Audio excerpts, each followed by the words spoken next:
So, all right, thank you very much. Okay, so we'll keep this conversation very, very casual, okay? And since my work is very visual, when I'm talking and I'm taking you through the whole process and all that, raise your hands if you want to ask me a question on that particular slide also, not an issue. It's okay? So what I've done is, so I design these talks depending on the audience, depending whether it's small children, architects, etc., etc. And what I've tried to do is, I've not learnt art, okay? I don't come from an art college. I just started from school, literally. So after school was over, I would go to scrapyards. My fascination with metal was tremendous. I would take machines and open them out and then see these various pieces inside and try to make sense from them by joining it together, okay? So since I was using scrap for so many years, I called my sculptures scraptures. So that is a word which sort of stuck to me till today. They say Arzan scraptures, but I don't use scrap anymore. I generate my own scrap, but that's a process. And I get, how you say, if I've achieved a particular look in a kind of a medium, I move on to the other. My whole process of creating is basically experimentation. I love experimenting and I go all out to do that, okay? So basically, it is, I'll take you through the process, and when you haven't studied art, what you do is you slowly form your ideals yourself. You sort of discipline your way in it.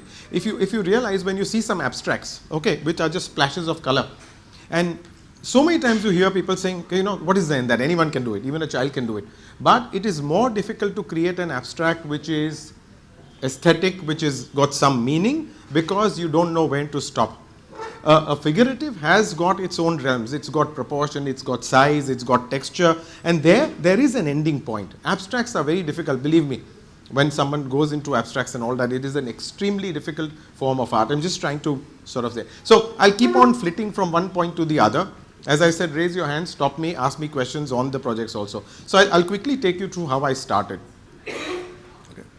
Yep.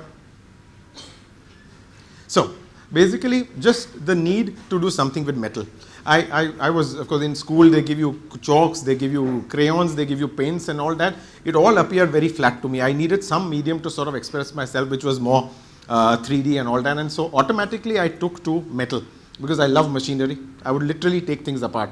And I would pick up a piece, something like, let's say, a clutch plate of an ambassador. And that would look like a shield to me, which made sense. I said, okay, fine, if it's a shield, I would find a horseshoe. It looked like a top of a head of a Zulu warrior. I would combine it, find pieces, and then put it together. So that's how the process started. It's like a large jigsaw sometimes. And what I did was, I would take one engine, open it out. So I was literally making the pieces of jigsaw myself and then putting it together in another form. So a carpenter's vise, which I use sometimes, which didn't work, I opened that out and I made a sculpture called Family Portrait with Triplets, and everything came out of that same thing. So I called it a big family reunion. You open out a machine completely, put its parts together, it became completely a different avatar. So this is just before I started welding. My need to go into 3D, I would take aluminum wire and keep on twisting it around like that, so just to form these proportions and all that. And everything comes with experimentation and practice. Experiment fearlessly, like I tell all artists and all that. Next one. This is one of my first welded metal sculptures which I did. It's a horse head, and it's from parts which I picked up from a construction site. And as you go through the sculptures, when you come towards the end, you realize slowly I got to know a lot more techniques and I expanded on the machines and etc. That time I only had a welding machine. So as an artist, what do? You know a welding machine is used only to join two pieces of metal together. But if it joins two pieces of metal together, there is heat involved, so it can also burn the metal. So you use it to burn the metal also. So as an engineer would use his tools, an architect would use it, an artist would use it entirely a different way, where you exploit the machine completely and try to find out what more can it do. That's how it started. The hair that you see has been burnt with the welding rod at that time. And generally, a welding rod is only meant to join pieces together. So again, as I said, you keep on trying out things. Next one. This is one of my favorite ones from made in 82. This one's called the Chess Players. And you pick up pieces together. So this particular one called Chess Players, made in 82. Again, this was all from the scrap which I collected. If you realize the head of the player on the left, it's a plumbing elbow that you use when you change the direction of the pipe. And this is what I'll come to later slowly. It's all about visual. If you see that, if you see that elbow, there is a big hole over there where and it actually looks as if he's concentrating on the board. And at that time you don't think, but you put this because you know it fits in to the right place over there. Next one, please. This one's called Homeward-Bound Mexicans, again made in 85. The only thing I did here was I've put in pieces together and I've gone over with the melting rod till everything melts and forms one sort of a consolidated mass. So if you see the head of the mule, it is a bolt, if you realize. It's a bolt from a nut sort of thing. So it's this part is actually a bolt which I've used. This sculpture was inspired by the sombreros. They were large washers which I found. So I used one washer, put a smaller one on it, it became a Mexican's hat. It's unplanned. So then you make one Mexican with the poncho and all that. Then you say, why should he be alone? Then you make another one. And then you say, why should they be walking? Then you make a mule. So it's a story which you develop slowly and move from one to the other till you think it's achieved its right sort of importance. Next one. Just to give you an idea, this one's called Breaking Free. One of my very passionate sculptures which I used to do that time. I always used to do people breaking free. I was in college at that time. Okay, I didn't want to study. That's why a lot of these things keep on coming in. And if you realize the chains, so when the chains snap, for a split second they are in the air. They are not resting on the ground. So to capture that, it's as if it's just broken away and you see that force going back. Notice the hind leg. The hind leg goes in like a line. It sort of gives you that idea of the angulation of the force that is sort of pushing in one area. And the chains are very important. If the chains were just hanging down, they wouldn't have an effect at all. I'll come to that through other sculptures. Next one. One of my favorite scrap metal sculptures is called Sir Lancelot, and he's made totally out of truck parts.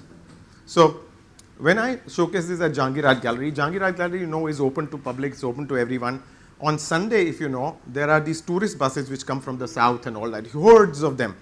And it's so wonderful. I saw one group around this sculpture and they were continuously looking at it and sort of talking and all that. I went up to them, I said, what are you talking about? They were all the bus drivers. They were discussing the parts of the engine which they recognized and the propeller shaft and the gear and all that, you know.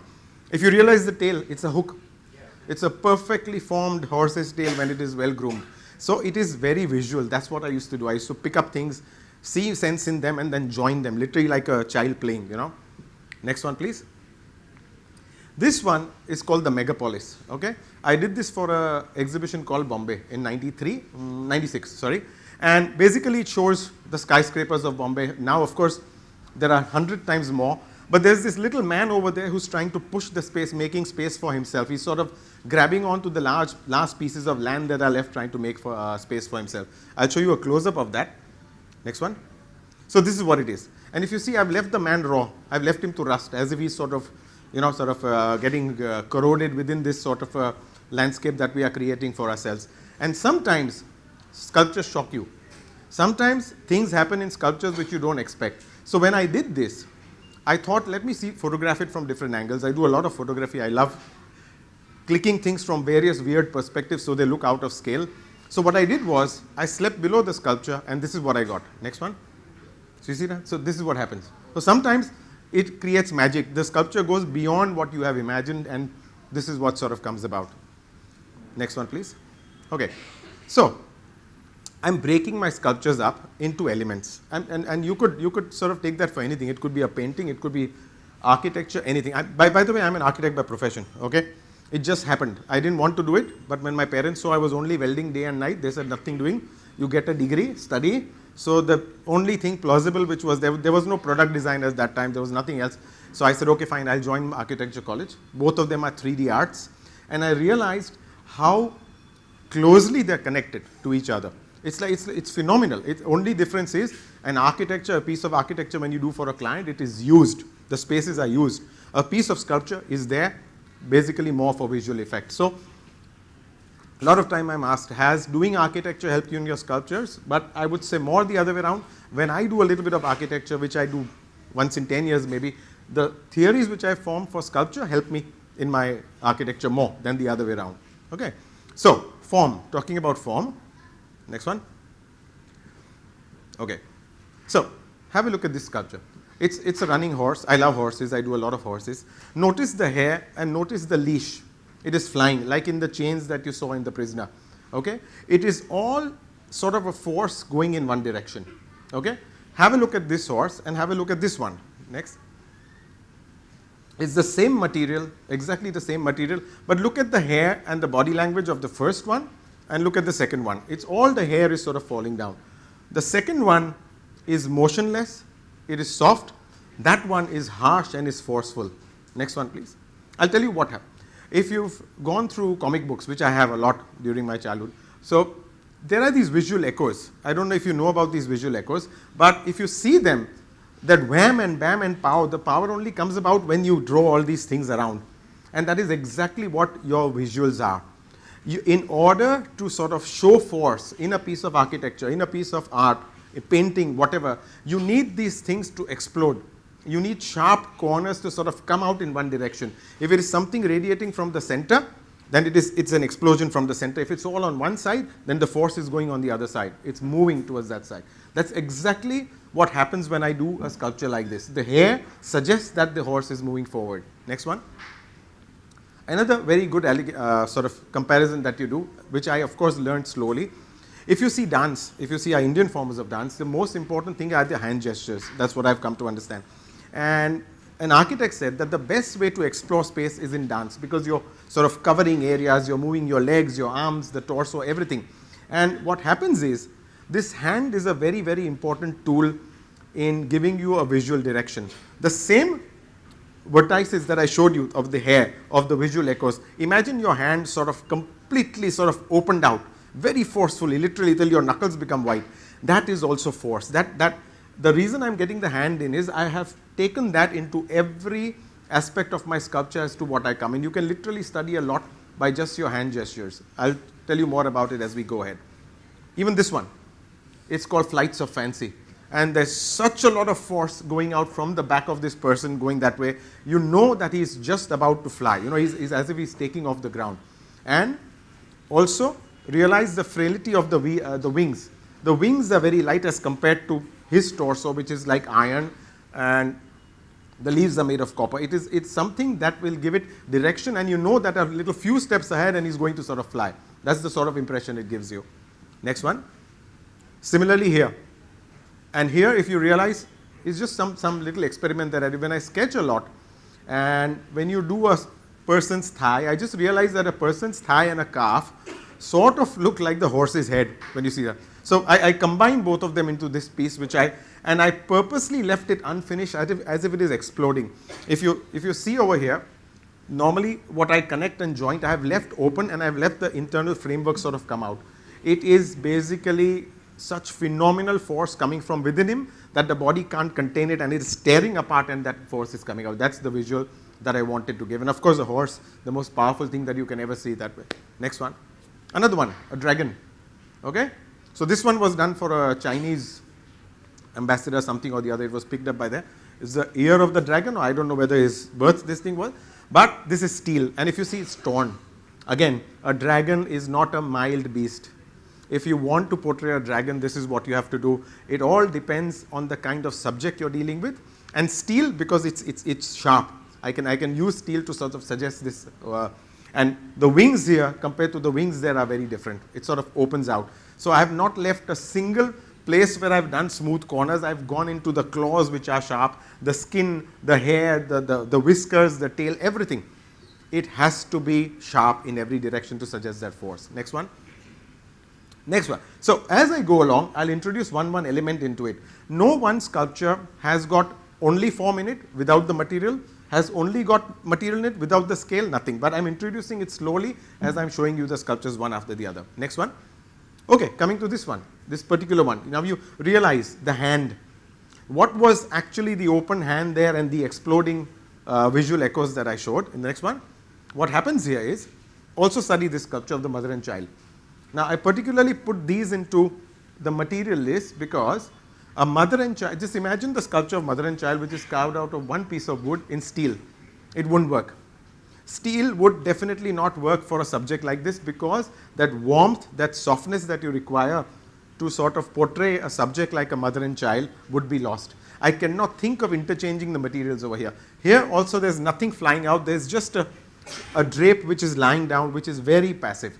And what happens here is, imagine that open hand there and you imagine this. So this is a hand which is covering which is sort of going down, which it's like a wet leaf that just falls. It is very gentle. I cannot think of that arm going down when I'm doing a running horse. That's why there's this sort of connection to the form. Same here with Lady Godiva. It's wood, and she was someone who went through the town on a horse, and what I've done in this sculpture is I've fused her hair with the mane of the horse, just to show that she was absolutely one with the horse. And it's very gentle. Sort of, she didn't gallop through the town, she just strolled through it. So there's a softness about it. Next one. So if I have to put a visual arrow, if just for comparison, a visual echo, I would do something like this, which is like a dream, which is soft, which doesn't have sharp corners. Next one, please. Similarly, two other sculptures completely opposite. This fellow is reading a book.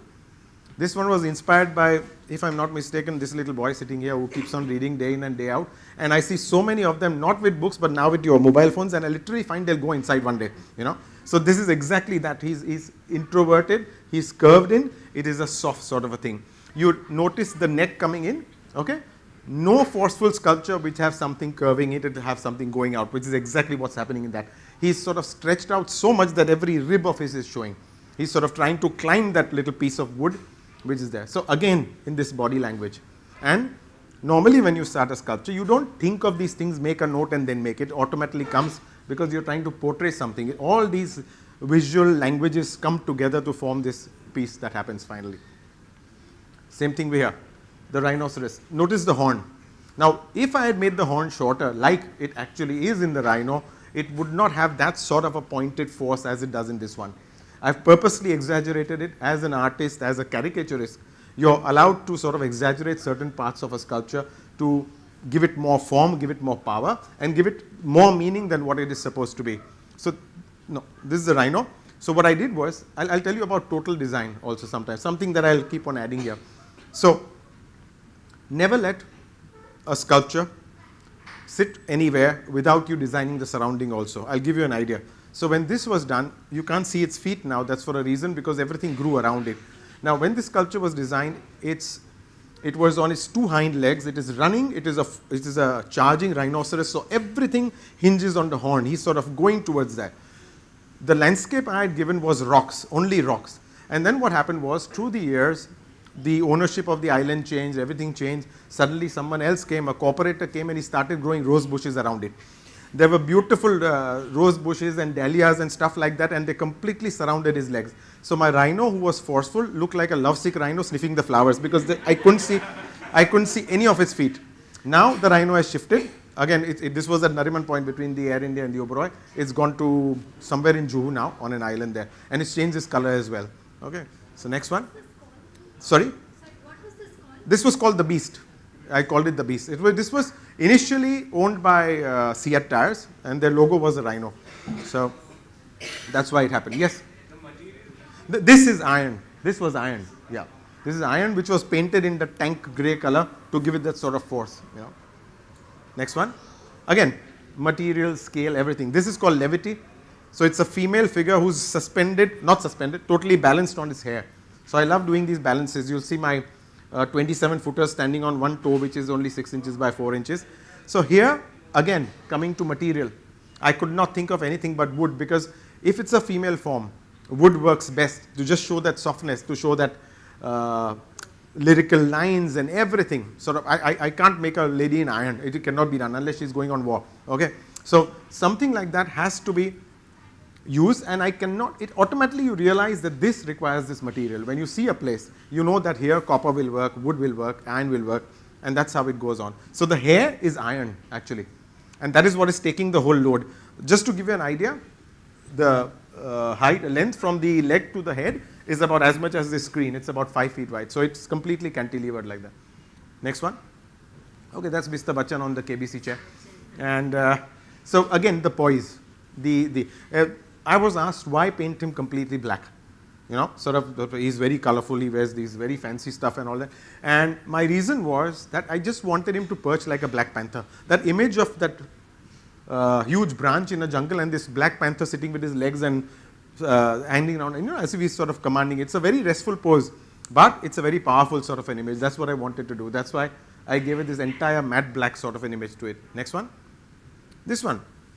So whenever someone calls me to design a sculpture for the residents, and they leave a niche like that, I don't stick into the niche. I hate it. Okay, so I actually come out of it and exploit the space outside, because I feel that if you have to put anything inside, put a yadro, put a Chinese vase, that's it, and finish it off. But if I just cannot physically and mentally stay within that niche, I have to come out, it has to break out, and just see how this one is static and that one is so mobile. Again, no sharp corners here, sharp corners there, everything bursting out. Imagine the hands, imagine the visual echoes. It all connects like that. Next one, please. Even this one, the human is there. It's called the sun god, and it's holding up the sun. The body is in copper, just to give you an idea. And there are 3 different forms of copper here. The body is patinate copper.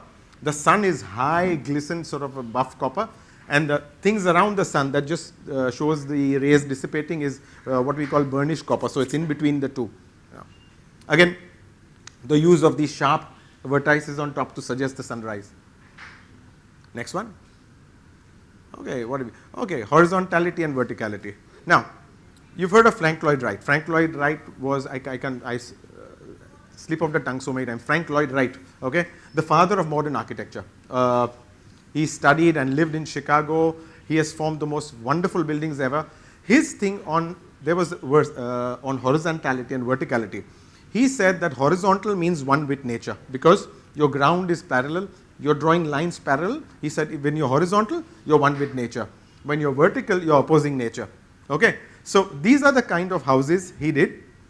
And if you realize, there is a lot of horizontal lines, lot of sort of, and even his sketches, when he took a marker and he drew, they were all just lines connecting with the minimum of verticals to sort of create this sort of thing. This house is called the Kaufmann House. It's one of the most famous houses ever built in, if you study architecture. It's called the Falling Water, okay, and wonderful sort of stuff. And this was a time when concrete had just come into being in a large way. So he discovered that if you had concrete, you did not have to stick with 2 feet and 3 feet balconies like in a old load-bearing house. You could go out, and that's what he did. He sort of accentuated the horizontals completely. And the next one. So if you exploit the verticality now, next. So in New York, in Chicago, wherever you are, so it's vertical lines. So whenever you're vertical, he said you're opposing nature. But of course, there's no way out. But why I'm trying to show you this is, in a place like what you saw the other houses, there are very beautiful large plots of land with these houses. The moment you go there, your mind plateaus because you see all horizontal lines. You're in a relaxed state automatically. You don't even need to tell your mind to relax. When you come to a city like this, you're awake. That what they say is the footsteps in New York. When you see New York and you just hear the people going in and out of the metro, the subways, and walking on the road, there is a sort of a vibrant energy over there. And it is all because of the lifestyle, because the verticality. I'm not saying because there are tall buildings, they're walking like that. But the whole effect is that everyone has to be alive. You cannot imagine that sort of a hustle and bustle in places where there are small bungalows. If you had to go on a holiday and relax, you would not go to something like this, but you'd go to something which is very horizontal. It always works like that. And the same thing with sculptures. As I said, you don't think about this and make it, but when you want to do something calm and soothing, automatically you come into the horizontal. Automatically your form sort of changes that way. Next one. So, the king and the queen, which I did for a chess series. These are actually carved out of solid chunks of metal. If you see the textures on that, that is the gas torch which has cut the metal completely. Okay? And they are nice and vertical, they are strong, you feel they are in power, they could be well sitting on a throne. And the same king and queen in the next one, I have done it this way. So this is wood, they are both relaxed. This one, I'll tell you the title of this. I saw a sculpture of a chessboard. I normally never pick up anything from anywhere, but I love the title of that sculpture. It was a king sitting with a chessboard, and he was just picking up the queen like that. And the title was The King Playing with the Queen. So I actually just took the titles that this is what it is. But the same king and queen who are there in their royal regalia, cold iron, are here in a relaxed state. I've just kept the crown just for a little playfulness, but that's the way it works. So this is wood. It's painted wood. Next one. Here. Horizontality again, verticality again. This one is from a series which I did in London. Minimal amount of curves and all that. This one was called axial. Axial is two forces acting on person from the same side. Okay? And I'll break into another sort of side story. So whenever I display my sculptures and all that, it's wonderful to listen to what people have to say to it. It's wonderful. Like for example, just going back to the rhino, when I was putting it up, there were these group of people and they were wondering why I had put a kangaroo there. They were discussing among themselves. Okay, so it happens continuously. Okay, in this one, when this was displayed, I was telling that person what it was, and he said it looks like me after marriage. He's saying one is my wife, one is my mother-in-law, so something like that. So people keep on sort of getting their own inferences on that.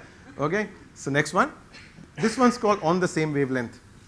Okay, so there are two people. Now, as an artist, you can put visuals to things which you can't see. There is nothing like on the same wavelength which you can see. It's not something there. It's an abstract. So here are two people whose waves are mixing. Okay. Again, a very calm sort of a sculpture. No, that's why it's wood, and that's why you see the waves and all that. It's just one piece of wood which is carved that way, and horizontal and vertical. Okay. So that's what I was trying to say in terms of that. Next one. Okay. Last element, scale. What happens with scale? I'll show you. Next one. Okay. See any sculptures in early Rome, Greece, Egypt. Okay. Look at the size of the humans there as compared to the sculptures with it. This was done for a particular purpose. It was not done because they had a lot of rocks free and they had a lot of time. It was done so that the person looking at it would look small in front of that. It was basically to show their power, to sort of throw themselves as kings and gods, and to make the people feel small. Okay? This is what happens when you walk through New York and Chicago as well. The buildings sort of close in to you. And it is a fact, when you're there, you appear small. It is like they literally want to throw that superpower at you at all times when you're walking by. It is they want to reiterate the fact. This is exactly what used to happen in old times. They didn't make sculptures which were small, although in the palaces and all that they had lifelike sculptures, but always 1.5 times larger. There were never sculptures which were lifelike. You always had to look up to a sculpture in early Rome, in early Greece and Egypt, but never down upon. That was their meaning. Next one. These columns from Vienna. So when you enter the space, this of course I've used a wide angle so they look more accentuated, but when you enter a space like this, you feel humbled. You feel small. You're supposed to sort of realize who you are, that you're entering a place of God, you're entering a place of government or a king's palace or whatever. It was specially meant to do that. And this thing you use in sculptures as well, slowly. So there are some sculptures which you do this much, there are some which you do this much, and there are some which you go 20 feet. I'll come to that. Next one. Again, here, just trying to sort of show you how walking through the streets of New York, literally, when you see a perspective, you see the buildings curving in, isn't it? They close down on you. That is the whole idea of making you sort of feel that way. Next one. This particular photograph I took on a street, and I loved the lamppost. It looked as if it was a little alien who has landed and is looking down on you. Literally, it was as if these eyes are continuously on you when you're walking there. Next one. Again in Vienna, the size of the sculpture. This is Minerva, and she's huge. So the statue itself, forget the base and all that. Just the statue on top is 65 feet tall. Okay, so you can imagine that's about 7 stories high. Okay. There is a sculpture in Rome. They do not know where the entire piece is, but they have displayed the thumb, the big toe. Sorry, the big toe. They have displayed the big toe. The big toe is 4 feet in diameter and this much. So you can imagine where what size of the large sculpture would be. Next one. Here, this is one of the sculptures I did for a corporate house, which is called Beyond the Sun. If you see, it's steel. So when you're doing sculptures for a corporate house, you use very high-tech materials. You use materials which are not warm, but which are cold and which are angular. They have to look sharp. And this is what it was. This itself was about 30 feet tall. And this is at Worley right now. It's in a corporate office. And if you see even the musculature, you have to show that it is fighting, it is training to sort of go up and go beyond the sun. If you realize, I don't know if you can see it, the hand is going from under that. So the sun is angular and the sculpture goes from in between that higher. Next one. This is one of the largest pieces in terms of volume that I've done. And if you see that, you see the scale? So each plate is about 8 feet, 7 feet, 5 feet, 6 feet. And this was done, I've purposely taken this photograph when we were constructing it, just to give you an idea of the scale. Next one. So this is what it looks like. It's called the Orb. It's for an IT company. It is 25 feet diameter and it weighs 3.5 tons and it hangs from about 800 steel ropes in an atrium. Okay? So again, when you walk in there, you don't want to see a small lampshade hanging there. That bulk is what makes you feel good. Everyone in their office, it's designed in such a way that if this is the double height and you go up the offices, every office from the window can see this from a certain angle, you know. Next one. My frogs at Ambi Valley. Okay. So these were done to connect the space. Now these, you can imagine, they're small, they're just 4 feet tall. Okay. Now the idea of that was for it to connect to the people who come on vacation there. They come for leisure. You do not want to see a sculpture which is 20 feet tall over there overpowering you. That's not the idea. So here the purpose of the sculpture is different. It is to connect to the audience, they actually have to look down on the sculpture. That little word cute comes into mind. Okay, there's something about that has to be that way for it to connect. It's a holiday place. You cannot have anything powerful which sort of looms over the public there and scares them. It has to be something they can go around, they can connect with one-on-one. That's why if you realize there's not even a pedestal there. You see that? Normally all the sculptures are on a pedestal. This one starts from the ground. So it starts at the level that the viewer is standing. So it connects better one-to-one. Next one. This sculpture is something that I did in 2004. If you see, there's one little fellow playing the piano. There's 2 guitarists and 1 drummer. And it has been put in a log which I found. I carved it out and I put these small pieces inside.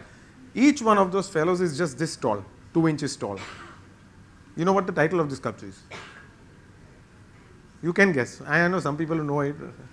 So this is the Beatles. Okay.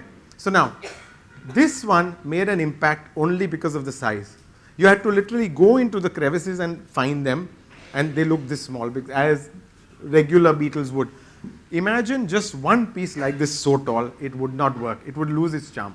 So there comes the question of scale again. Next one. This is a shopping complex in Surat.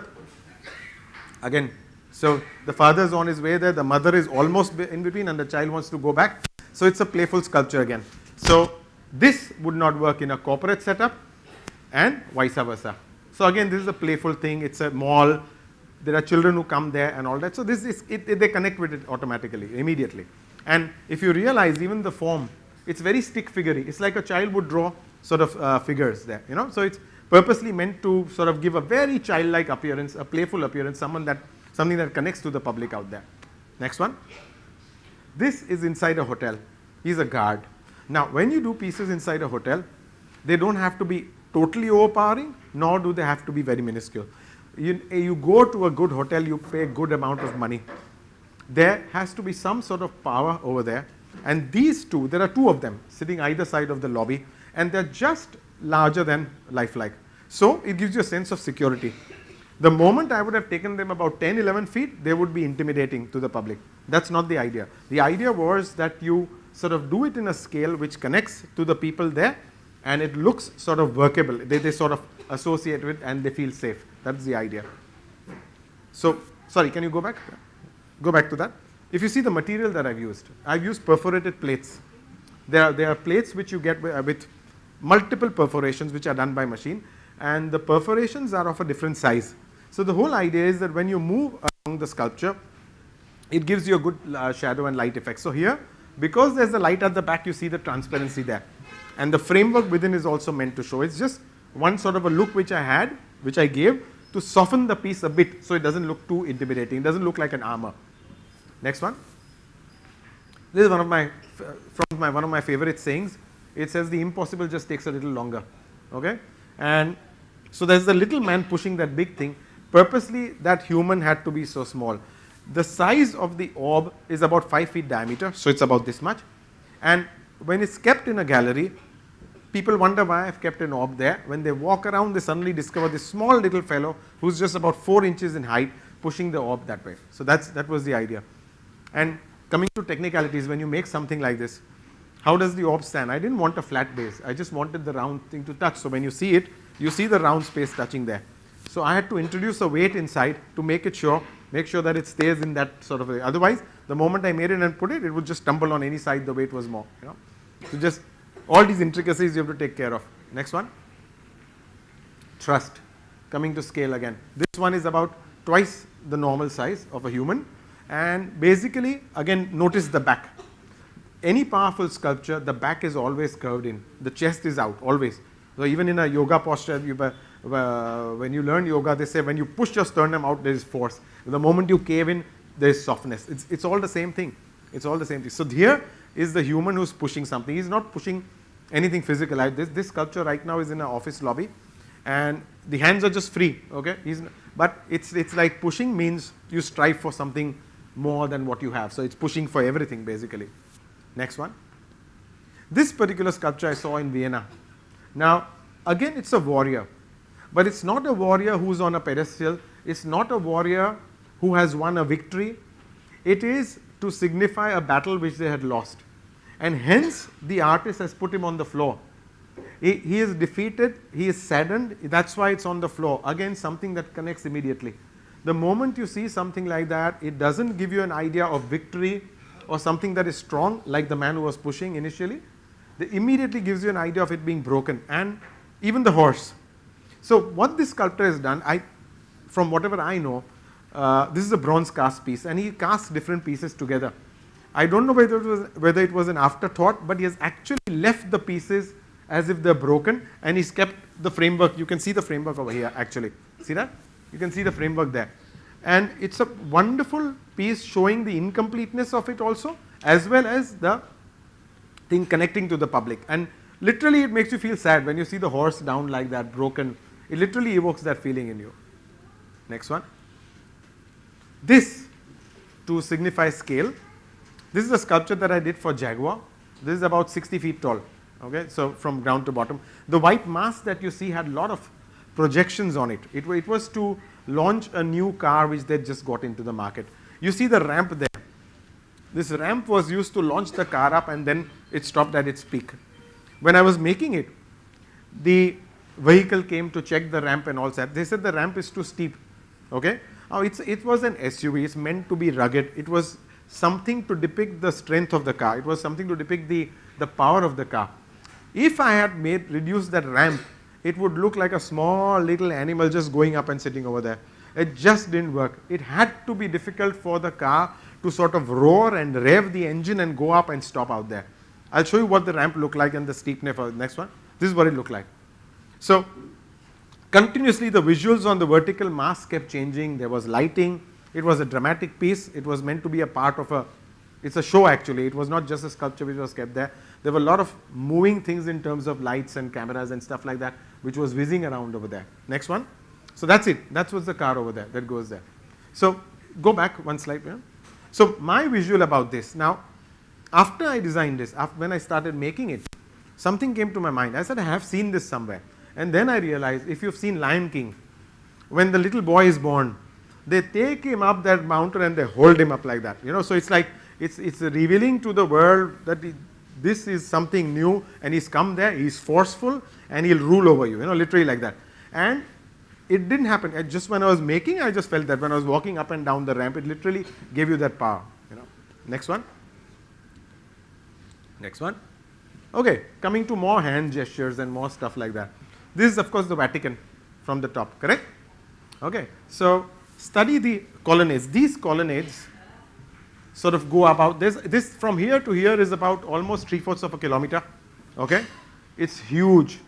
The Vatican has one of the largest domes ever. Next is the Gol Gumbaz. They compete very closely. The inner diameter of one is larger than the other, and the external diameter of one is larger than the other. So there's a discrepancy. But this is the seat of the Pope. It is the head of the Vatican. Okay, and what this does is it's a place where you go to for worship. The most important church, the cathedral in the Christian faith. Now, you see the colonnades.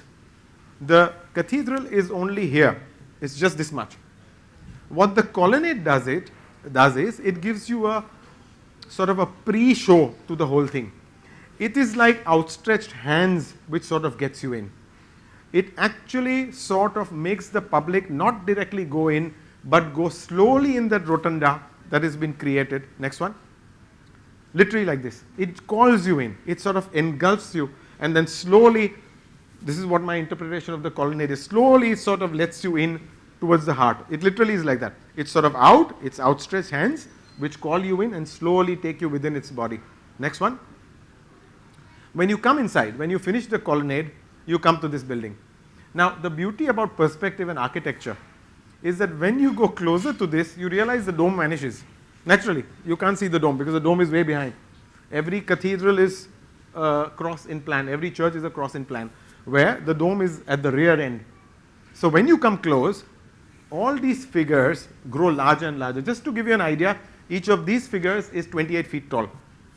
28 feet tall, that's 3 stories tall. You cannot get an idea of the scale. You see the public here? You see the public here? Now, in such a grand building, what happens? You suddenly come in and see how beautifully the architect has created this drama to sort of heighten the experience of going into a religious building. Okay? So, you walk in there. That's the end of the colonnade. You come up the staircase and you come to a door that is about 12 feet tall. A 12 feet tall door is nothing for a building of that size. It's nothing. So what it does is, from all this grandeur, it slowly squeezes you into a place. You open the door and this is what happens. It just, the whole thing opens out, and you literally take in your breath over there, because the space, the kind of space that is there, the height, the organ music in the background, the light filtering in from the stained glass windows, it is magical. Okay? And this is exactly what the architect wanted. He wanted you to come in and go like that, and it happens. Believe me, it happens when you go there. And then you go into the details, you see the kind of space that is created, and you walk in and you come towards where the dome is starting. Okay? So this what they call the baldacchino, where the Pope stands and he gives his lectures and all that, is, I don't know the height of that, but it's huge. Believe me, it's huge. It's about 50, 60 feet tall. That is the kind of scale that you're in. Okay? And it's just open space, detailed to the finest sort of, tracery, your semi-precious stones, etc., etc., etc. But that is not what is important. The importance is the space that is created. Slowly you come there, you catch a glimpse of the dome, and then this is what you see. Again, think of the visual language. Think of your hands. Think of the mother and child, the hood. Everything that sits within the dome is divine. You feel good when you're within that. It is literally, believe me, stand under a flat ceiling and stand under a dome and see what it does to you. There is a space that has been given above your head. It expands the space. Your mindset changes. You are within that divinity. It actually works. Literally, going away from this slightly. Stay in a square room for some time and walk around, and stay in a round room. They say it makes a difference. Your walking pattern will change. Everything will change. In a square room, you start walking across. In a round room, you start walking. That's what they say. But it does. Space, the manipulation of space works on the human in ways that you can't encompass and think about it. So slowly you use this in sculptures. You see that dome. It is enclosing a space around you. It is creating an orb of energy around you, literally. Next one. Like this. This is my interpretation. Hands, sort of, the protection, like how you would cover a candle, literally like that, so that it doesn't blow away. Next one. Okay, more hands. So this is the fist and the tight fist. Okay, now this is again Frank Lloyd Wright's genius, the fellow whose houses I showed you earlier. He designed the Guggenheim Museum in New York, and this was his interpretation. He said, this is my fist. And he's saying, why the fist? Because he is holding within it the most prized collections of artwork by, right from Dali to Escher to Picasso's and all that, all in this museum. It's a private museum owned by the Guggenheim family.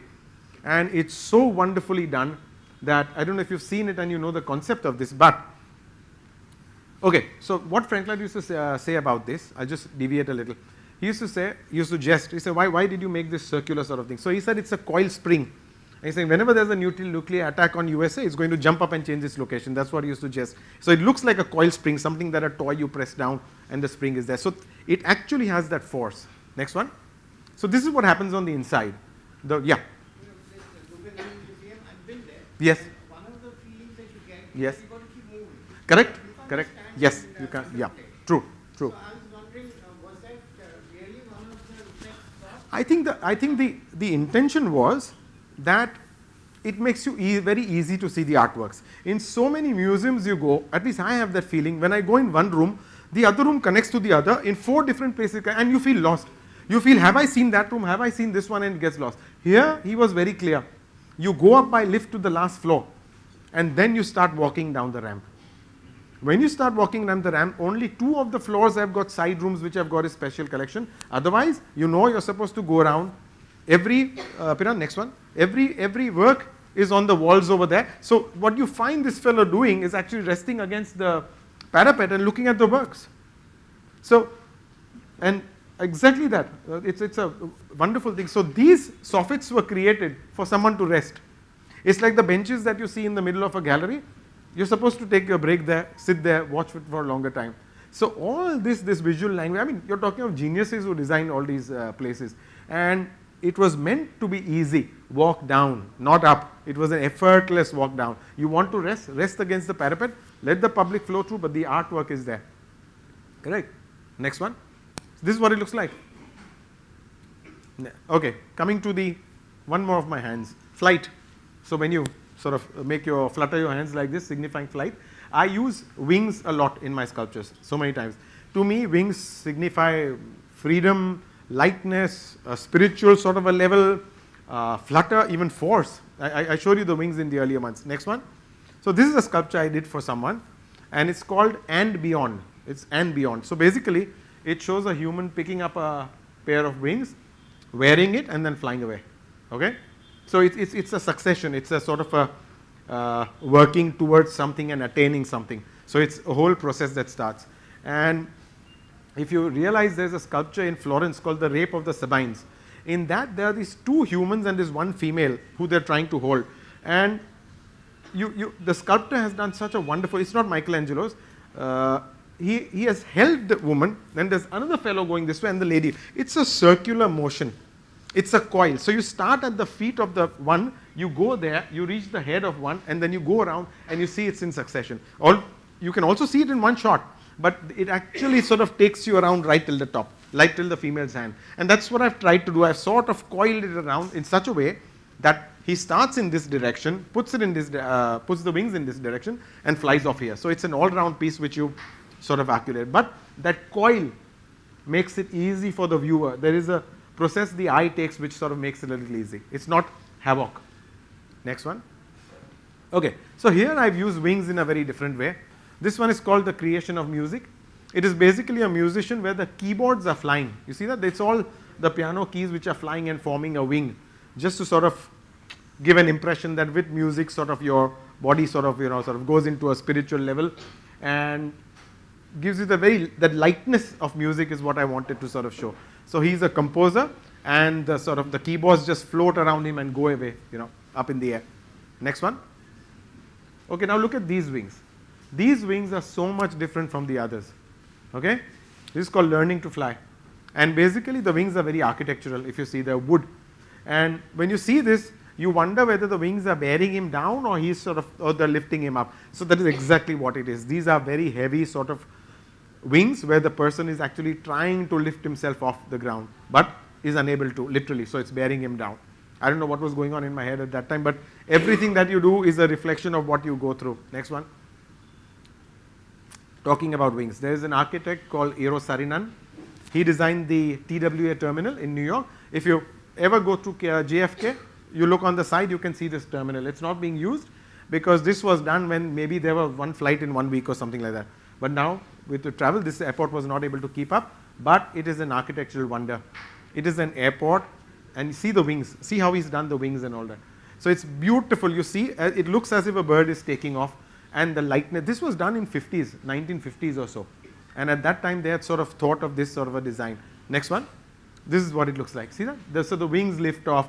There is lightness in it. How beautifully they've used the concrete and all that. And now coming to a part, there are so many architects, you'll see, do wonders with the exterior, and they don't know how to handle the interiors. And they mess it up. So you see a bungalow with these most beautiful roofs going in and out, and each one crossing the other valleys and etc. And inside he does a false ceiling because he doesn't know what to do there. Here the architect has used the same form inside. So to me it looks as if you lift up a wing of a bird and you see the skeleton inside, how beautifully it's done. This is what the inside of the airport looks like. Next one. See that? So it's frail. That wing concept flows through and through. It's like every piece that you see here is a part of the structure. There is nothing added for decoration, and that's what is brilliant. In sculpture, in art, in buildings, pure form. It's very difficult to get pure form without decoration. Next one, and one of my favorite examples, the Sydney Opera House. Okay, now it's an opera house. It's meant for performances. There are some wonderful music concerts there. There are rock shows, etc. And it's alive. To me, something like this along the Sydney Harbour gives you an idea of sails. It gives you an idea of fish jumping out of the water. It gives you an idea of fins. The material that is used to coat each of these appears like a shell. The same texture of it that you find on a shell. So they've done, the architect John Hudson has done everything to sort of promote that, put everything into one building to sort of give you an idea that you're near a harbour, you're near the sea, and it's a wild performing sort of space. Next one. So this is what it looks like in silhouette. Try going to the hands. It's like multiple hands going in and out like a flurry. There is chaos over there. It is meant to be like that. It is a space which has to feel alive. Next one. Even when you light it with gobos, with stuff like that, they light it in this way so it looks more alive than what it actually is. They are using the surface of the shells to sort of make it look alive. Next one. This is what is from the inside. Again, every space reflects the interior, and it's supposed to be one of the finest acoustical places that you can have a concert in. It's so beautifully done. Next one. This is what it is to me. Just a flurry of hands going in every direction like a dance form. Each of these elements flowing in a different way, sort of on the surface of the water. Next one. So now study this one element that I have. I've taken this one element from the Sydney Opera House, okay, which is like, I call it a shell, and realize how this same element is used in a different way to portray a different effect. Next one. This is what it is. The Baha'i Temple. Now in the madness of that opera house where each and every sail was a different size, going in a different direction, sort of pointing in a different way, here the architect has used everything to sort of curve in. Again, it's a temple. There is a softness in it. So the same element that was used like a madman over there trying to create that sort of a high energy, here it has become caved in, and layer after layer it is closing in again. Next one. So this is what it is. Even the lighting is different. You cannot imagine the lighting they do on the Sydney Opera House to work here, and vice versa. That was high energy. This is like very divine. Blue, peaceful, soft lighting. Next one. This is what it looks from the inside. Again, your dome, what I was talking about. Imagine your hands covering it. That is what it is.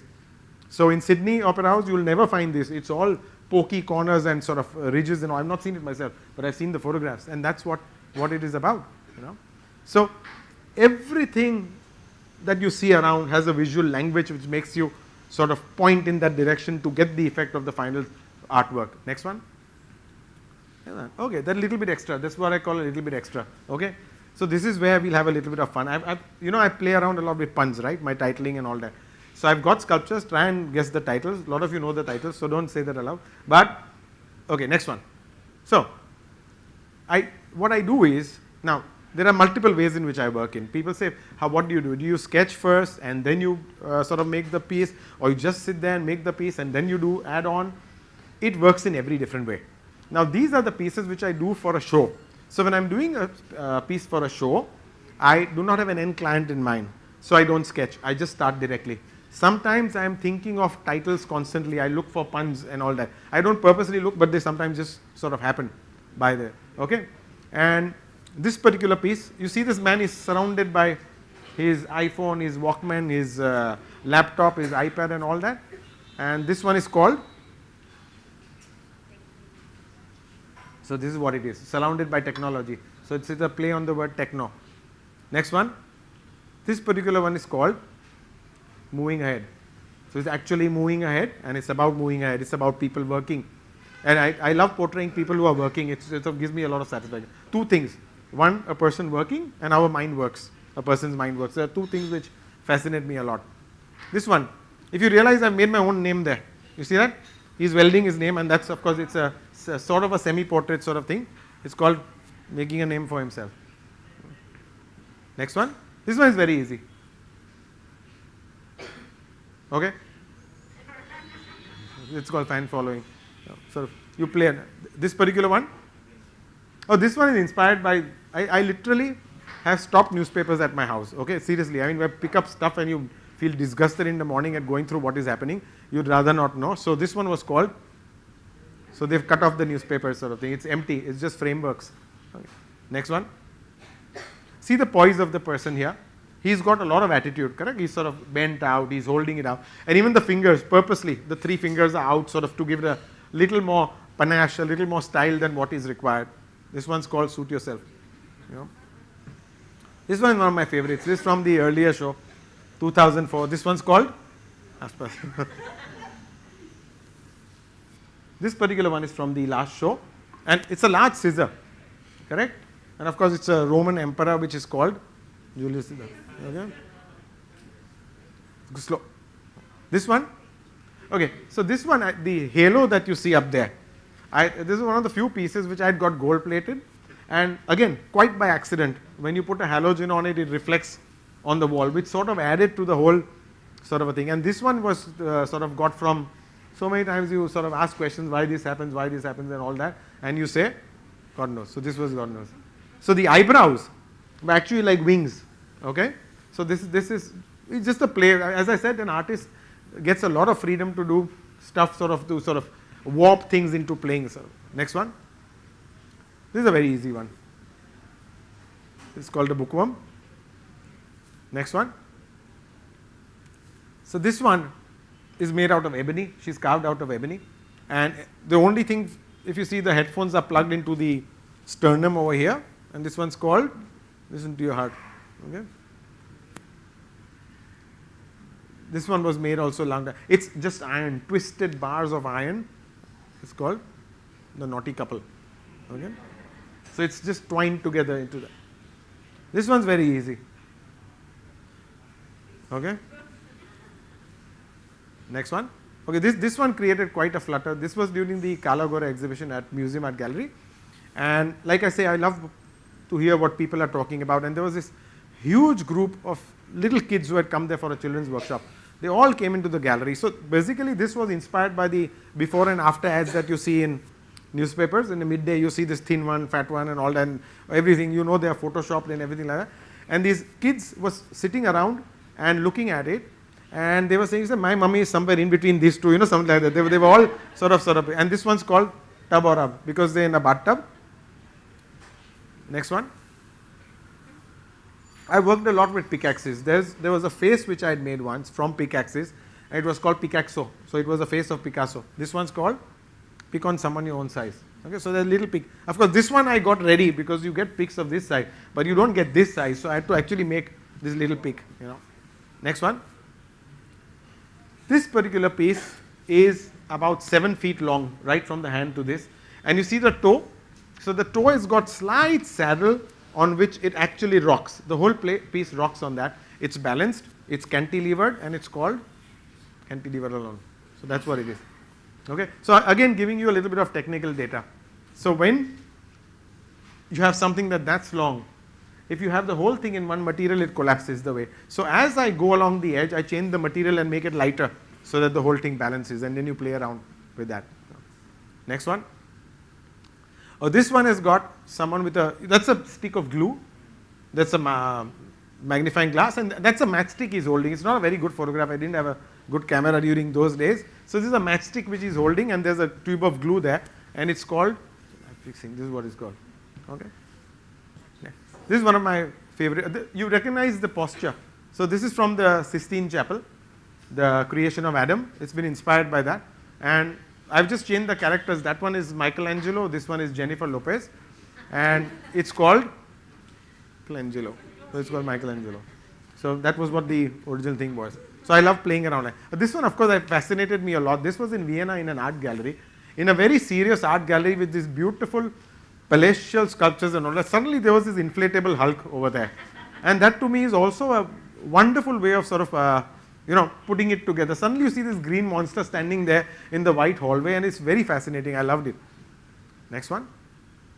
This particular piece is, so these are some of the special pieces that I've done. This was done 3 years back.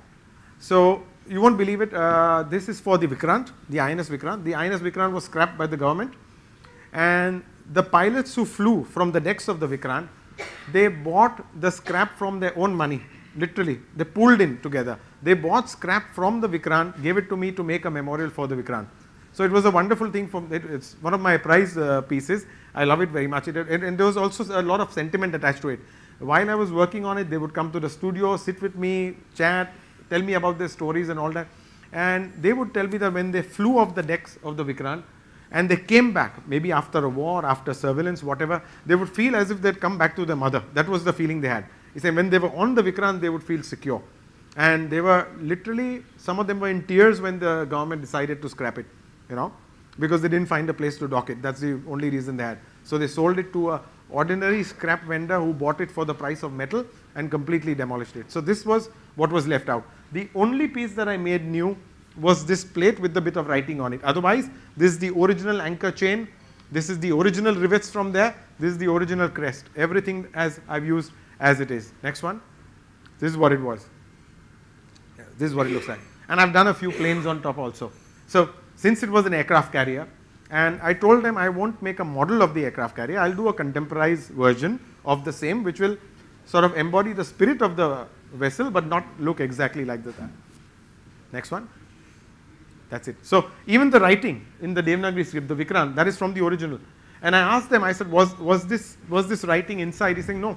The original writing on the outside of the vessel was something like 25 feet. This was only about 8 feet or so. This was outside the canteen, they said it was. Someone had just made it and put it up there. So every piece they knew, they literally knew where every piece came from. Next one. So, and a little bit of this craziness that I do sometimes when you try to go beyond what you want to do. So I call them the optical illusions. I play around a lot with that. I'll show you what I mean. So this was a sculpture done in 2008 where there are these 1, 2, 3, 4, 5, 6, 7 elements. 4 of them are horses. They are all individual sculptures which you can walk through, but they had a meaning. The smallest, the horse over here was just about 2 inches. The last horse is about 2 feet, and there was a reason for that. So when you came here, and there was a peephole here. So when you look through the peephole, what happened was, you got a chariot rider with 4 horses altogether. And all the horses would be the same size. Okay? Now the reason why that fellow has got blurred is because the depth of vision is tremendous. I can't get a photograph if I concentrate on this to there. But this was the idea. You look through the peephole and you see a chariot with 4 horses. Then the same principle I applied on another sculpture, which was this one. So it looks like a weird looking magical plant with things hanging from it, roots hanging from it. This is copper, this is wood. And the way to look at it was, there was a peephole here. There's a peephole here and there's a mirror here. So what happens is, when you look through it like he's looking, your vision would bounce off the mirror and you'd see the sculpture from here, correct? So it was also an optical illusion piece, and once you did that, this is what appeared out there. So again, one of the very difficult pieces, but I love doing it. This piece takes as much time as about, let's say, 10 other pieces put together, So this is what comes about. Go back a little, go back. So you see this is the halo behind.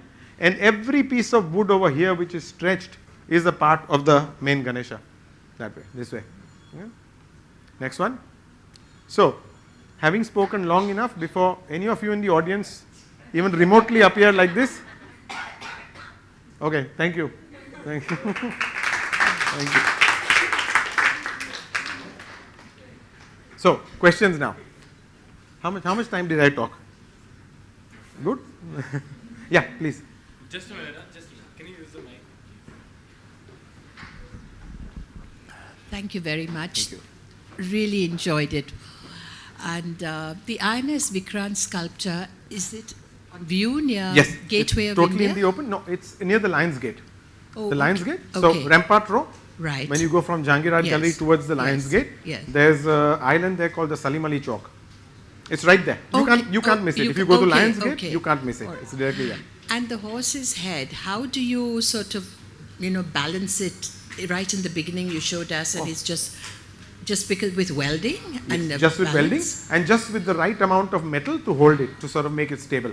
And this happens visually. Like I had to study science to go into architecture. So people say you must have been good at physics. I was not.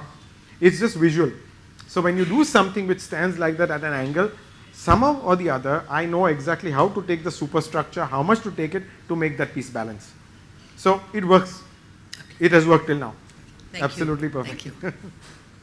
Yeah.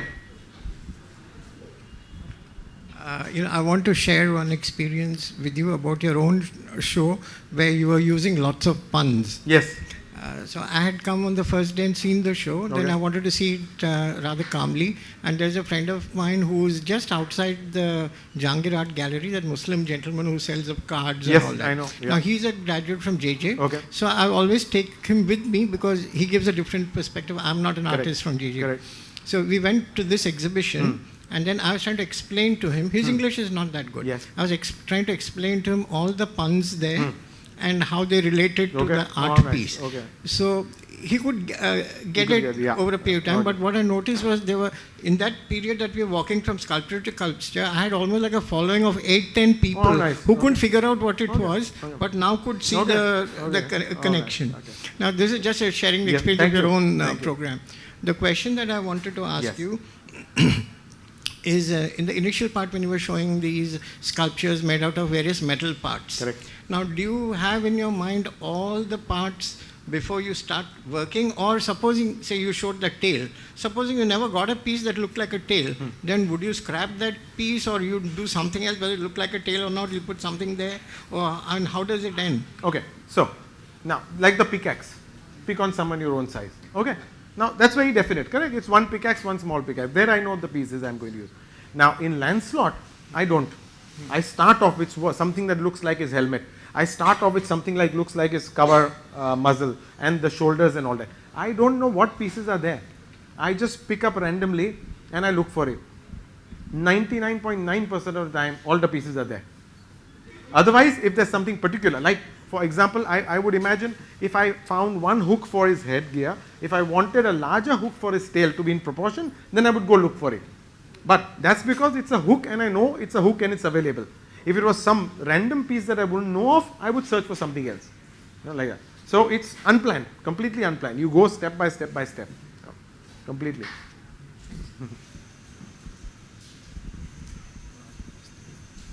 I would like to ask a question. Yeah, so, I've noticed as to how you play with materials a lot, where you've always had steel as violent, aggressive, powerful, and you have wood as soft. And have you ever thought about what if steel doesn't want to be that rough guy? What if steel wants to be a soft person?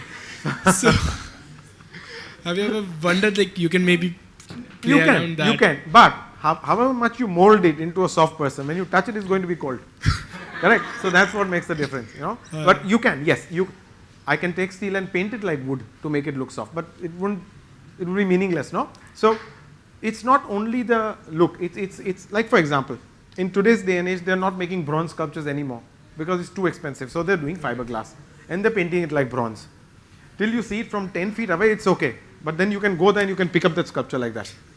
It just loses its entire meaning, importance, everything. All my pieces are as heavy as hell. And they're so heavy, and I like them like that, I'll give you an idea. There was one point of time when I used to make lights and furniture for people. Okay.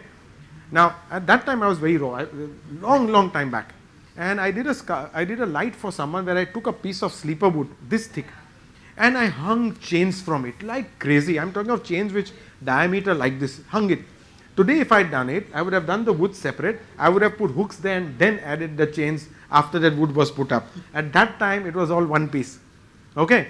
Not my responsibility. The electrician normally fits the light fittings. Electrician got a shock, poor fellow. He said, how the hell am I going to put this? 5 people, one with a bamboo on his shoulder, one here, one prodding it from here, they put that. Okay. With great difficulty that piece went up. The next time I met him on site, I heard him whisper to the other one, hey, dekho, ye 2 ton ka light wala aaya karke.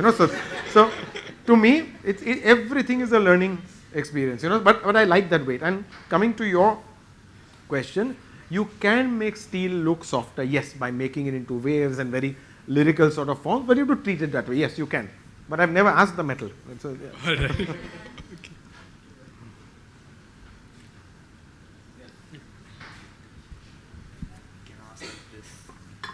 All right. how do you decide that this sculpture will be detailed or this sculpture will be simple? And the same way as I decide the size, the material, the form and everything. So I see a space. I'll tell you how I work. Only 2% of my works are in shows, which I do every 3 years or 5 years. 98% my work is commissioned. So I go and see a space. I go and see a space, whether it's a residence, whether it's a corporate office. If it's a corporate office, what is it about? What are they manufacturing? Okay, what is their ideal? What do they want to portray? And immediately after seeing the space and understanding what they are about, the whole sculpture comes into mind, mostly there only, in the meeting itself. So I get an idea. Today, I'll just give you an idea. Today I was there at an Indus-Ind meeting, the first meeting, where he was telling me how they wanted the Mohenjo-daro bull. Okay, that's their symbol, the Mohenjo-daro bull, because it's connected to the Indus, correct? And how they want to show it being modernized into today's world. They're into digital banking and they're going some huge banking terms which I didn't understand, but I understood the logo and what they wanted to portray. Okay, so there and there I knew exactly what I'm going to do. Now I have to sit and sketch it. I know it's going to be a mix of copper, which will be very glitzy, and copper which is very raw, and something that starts very figurative and goes into a slight abstract, the same bull. So you see a space and you react to it. Immediately you are able to tell this material will not do, this material will do. No sharp edges, there has to be smooth, correct? So same way, how much detailing is required also comes as one of those aspects to that. It's very automatic. I don't sit and sort of have a list where I sort of tick mark things, but it comes very automatically. You know?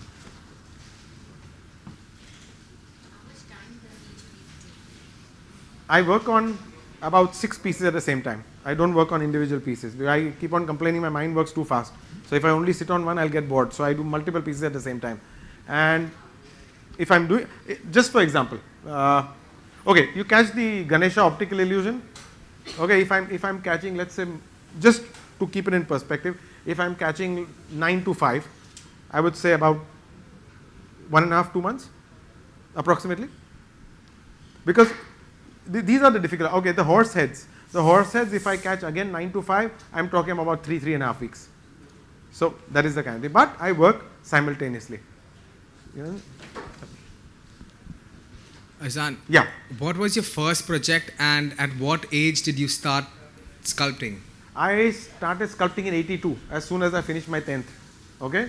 And my first commercial project was a commission which was given to me by architect Naushad Talati. This was in 1987. And this was the Mughal which was to be seated out, which is seated outside the Jewel of India restaurant, which has now become Glocal, Nehru Center over there. So it was entirely made out of nuts and bolts, completely. As I said, at that time I only had one machine. And for 12 years, only that one machine, and single-handedly I've created sculptures. That was the first commission piece. And I remember, even to carry it, I'd call my friends who were playing in the garden, help me carry it and put it here, because I had no access to labor or anything like that. You know? So it was good. And to see your piece outside in the open like that, it was very good. But I sold my first piece. My dad's an architect. Okay. So I have architect friends at home. And obviously they have an insight into sculptures and art and so and so. So they would guide me. You know, do this, a little bit of this, they would tweak. I would come from the studio, get something welded, and they would sort of, you know, give their opinion on it. And one very good friend of dad said, okay, fine, I'm buying this. I said, you're buying it? I said, actually, I can sell this. You know, so way back in 83, he gave me 2,000 rupees for that horse which you saw first, the metal one. Yeah, I was elated. The 3,000 rupees in 83, it was like a wonderful thing for me. Then slowly from there, someone else from his office inquired. And my first show I had way back in 93. Jahangir Art Gallery at that time had a selection committee. You take your slides to them. They would not select you. They rejected me thrice. Finally in 93, I don't know, they accepted for some reason or the other. So 93, I got my first show. Then 93, 96, 99. That's time when it came out into the open public. Yeah. You were saying something. Sorry. I just may ask you something about the commercial aspects of things. I'm very bad at that. I'm not asking about prices. Okay, very good. I'm not asking about prices. You know, I saw this exhibition which most people here would have seen of the Lorenzo Quinn's show. Yes, yeah. Now, he's probably the most commercial of all the sculptors that I have seen. Yeah. The sculptor inherently has a disadvantage that in the time that a painter makes 100 paintings, sculptor can make maybe one or two. True. Now, his sculptures were designed such that he could make additions after additions, minor changes, addition after addition. So it became like a completely commercialized operation. And he had his business manager also with him, who nobody was particularly interested in. So I had a chat with him, so he explained all this. Now, when I look at yours is like one of one, and that's it. Correct. You know? True. So do you feel kind of disadvantage in the commercial aspects? That you can't make 1 out of 20 and all that. So I don't think like that, number one. Secondly, whatever I've done and whatever I've gone through, I follow a very natural process. Having said about something about casting, that is my next thing, what I'm going towards. So there will be, yes, a certain limited edition pieces and all that, but that I have to do work in clay. So you know that if you're casting, you either have to do the positive in clay or in wax. And I've seldom worked in that. I have done a few works, but seldom. That means my designs are going to change. It's not additive. It's clay and it's wax. I have to see what I am able to do first in that, and then sort of get it for casting and then do that. So it is in the pipeline. So there are these hundreds of things floating around. They'll come out at their own time when they're supposed to. You know. So yep. So there. So Arzan, I was just wondering, maybe it's not the right question also, but over the years, do you feel that you need to constantly up yourself in terms of sculpture per se as a subject? So just update yourself across the world, and whether you have to kind of cope up with something like that. Do you feel like that? Is there a need for you to do something like that? And if I mean, I don't see a need actually. An art is something which originates from within you as an artist. But do you ever feel? I mean, do you ever keep yourself? Do you need to do that? Do you need to keep yourself? So basically, upping your game, yes. It's not something that I do consciously, but my need is to do something better than what I've done yesterday. My need is, I keep on telling people, I need to shock myself. I would love to shock myself into creating something. It sounds very pompous, but I want to create something that I can't believe I've created. So raise the bar, basically. To raise the bar. To raise the bar at every point, of course, yes, you have to. And that is the attempt. And it happens very naturally. I don't say, okay, fine, these are the pieces I've done, I have to do something better, so I'll do this. Plus, automatically also with the experiences and everything, you get better. But coming to your second part of the question, putting yourself out in the world, I do not go to galleries and say, okay, fine, this is my work. I always wait for invitations, inquiries to come in.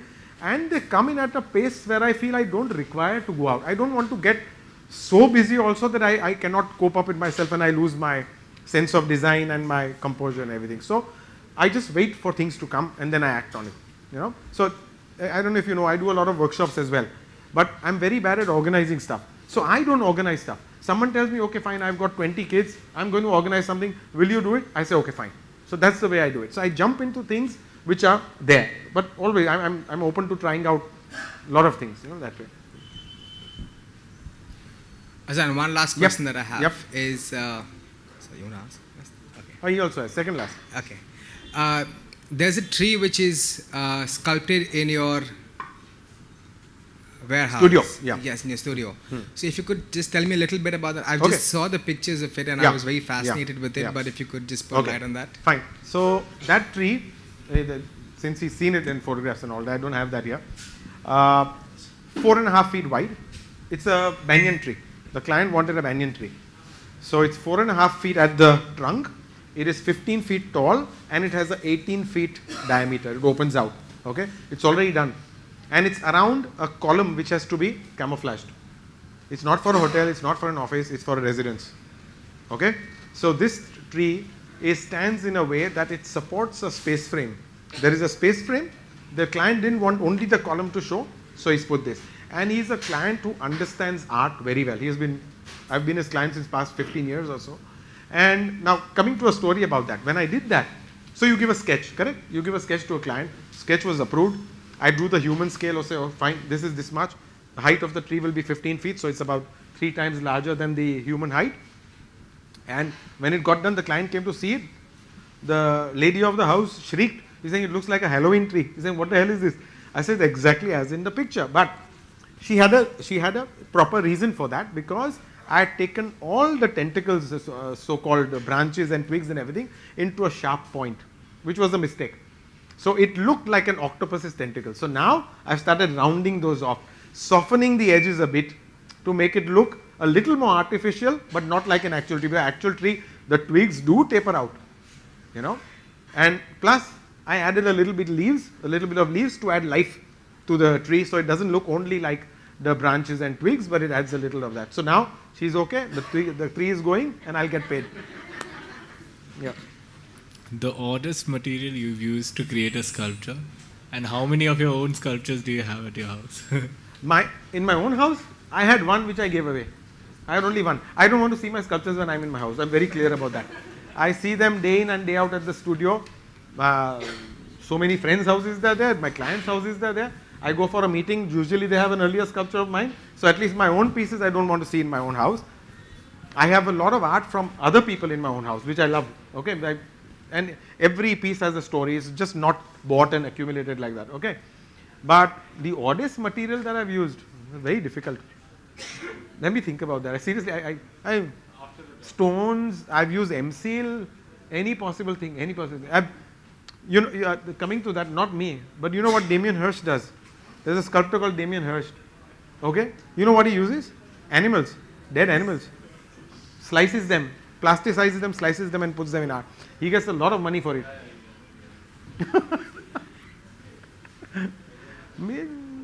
Whatever I use. I've used string, wire, clay.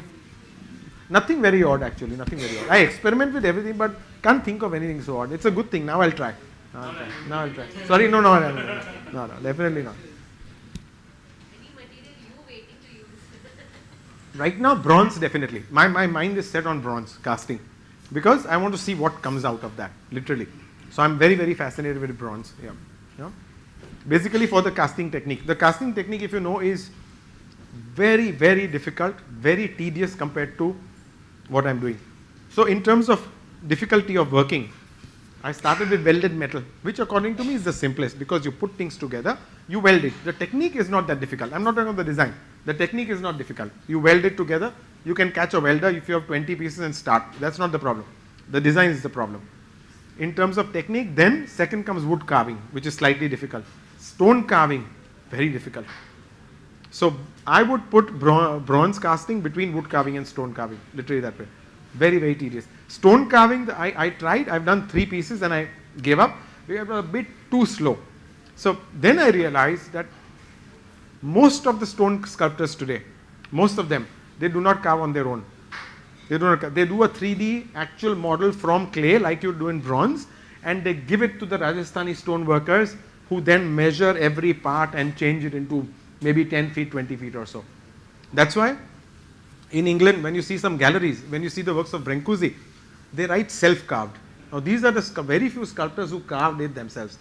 Michelangelo, of course he carved himself, but he had a group, maybe a quarry full of 120 men who used to carve with him. Otherwise it was not possible to sort of create that sort of volume, you know. About that English. Yes. The one who does this huge sculpture. Henry Moore. Yes. Yeah. He himself carved. Yes. He himself carved, he himself cast. And I mean, phenomenal. There was wood carving, there's bronze casting, there is welded iron, there is stone. Wonderful works. And all starting from like this much to 15, 20 feet tall. You know? Very, very good works. Yeah. Done? Yes. Okay, thank you. On that note, we come to an end of this wonderful session. Thank Thank you, Arzan. Thank you. Thank you. Welcome. Thank you.